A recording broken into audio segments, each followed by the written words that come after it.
एकीकडे पोलिसांची नाकाबंदी तर त्याच बाजूस अवैध दारूधंद्यांना खुलेआम संधी. अक्कलकोट रोड पाण्याची टाकी चौकातील हे अविश्वसनीय दृश्य सर्वसामान्यांच्या नजरेस पडत होते. यात वाहतूक शाखा आणि पोलीस यास करून बॅरिकेड्स लावत कायद्याचा अंमल केला जात होता. येथे कायद्याचा धाक आणि आदरही होता.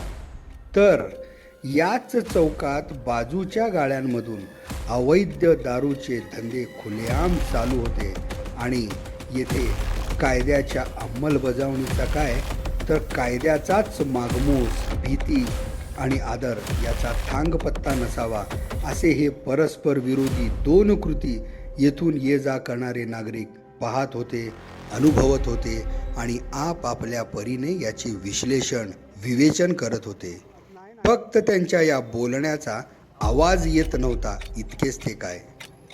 कायद्याचा आदर झालाच पाहिजे आणि सर्वांनी या कायद्याची अंमलबजावणी होणे कामी सहकार्य करणे ही त्यांची जबाबदारी आहे.